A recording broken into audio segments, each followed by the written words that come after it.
Assalamualaikum warahmatullahi wabarakatuh. Pertemuan ke-9, mata kuliah Sistem Informasi Lingkungan, Prodi Sistem Informasi. Judul Konsep Desain Input dan Output, serta Desain Interface Input dan Output. 1. Desain input. Masukan input merupakan awal dimulainya proses informasi. Bahan mentah dari informasi adalah data yang terjadi dari transaksi yang dilakukan oleh organisasi. Desain input digunakan untuk merancang tampilan layar di komputer yang menggambarkan bagaimana bentuk pemasukan data, sampah yang masuk, sampah yang keluar, berbatch in, berbatch out. Karena itu, desain input harus benar-benar menerima input bukan sampah. Desain input terinci dimulai dari desain dokumen dasar sebagai penangkap input yang pertama kali. Jika dokumen dasar tidak didesain dengan baik, kemungkinan input yang tercatat dapat salah, bahkan kurang atau berlebihan. 3 tahapan dalam desain input. 1. Penangkapan data. Data capture merupakan proses mencatat kejadian nyata yang terjadi akibat transaksi yang dilakukan ke dalam dokumen dasar. 2. Penyiapan data preparation, yaitu mengubah data yang telah ditangkap ke dalam bentuk yang dapat dibaca oleh machine readable form. 1. Misalnya kartu plong, pita magnetik atau disk magnetik.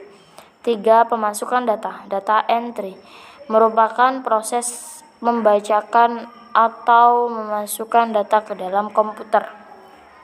Tujuan desain input.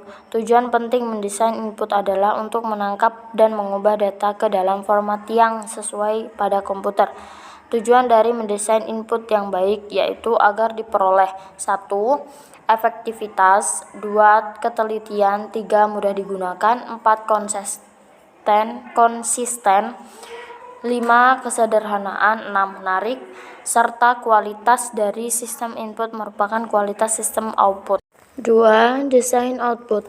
Output adalah hasil dari input yang diolah dan diklasifikasikan menjadi keluaran yang berguna dan sisa pembuangan. Output dapat merupakan masukan untuk subsistem yang lain atau kepada supersistem.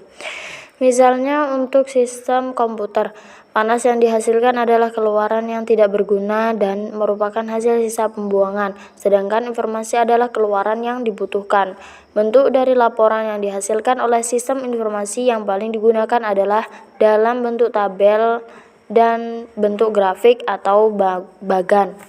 3. Desain interface input dan output. User interface merupakan suatu sistem yang membantu pengguna user untuk berkomunikasi dengan sistem komputer dan sistem aplikasi. Umumnya, desain interface saat ini berasumsi pemakai adalah pemula yang sedang dalam proses menjadi ahli.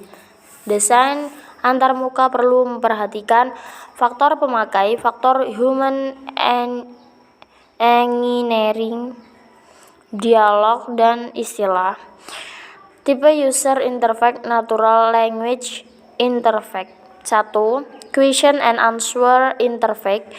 2. Menu interface.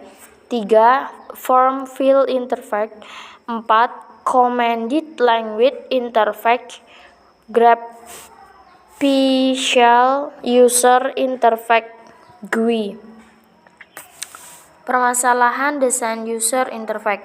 1. Penggunaan jargon atau singkatan-singkatan komputer yang berlebihan. 2. Desain yang tidak jelas. 3. Ketidakmampuan membedakan tindakan-tindakan alternatif yang harus dipilih pemakai. 4. Pendekatan problem solving yang tidak konsisten. 5. Desain yang tidak konsisten. Pemecah masalah. 1. Pahami user dan tugas mereka. 2. Libatkan user dalam desain antarmuka. 3. Uji sistem dengan melibatkan user. 4. Lakukan proses desain secara iteratif. Syarat desain interface. 1. Layar harus diformat agar berbagai info perintah pesan muncul di area layar yang konsisten. 2. Pesan. Perintah informasi jangan terlalu panjang. 3. Jangan terlalu sering memakai atribut display yang mengganggu start blinking, highlight, dan lain sebagainya. Mungkin cukup sekian yang dapat kami sampaikan. Saya akhiri. Wassalamualaikum warahmatullahi wabarakatuh.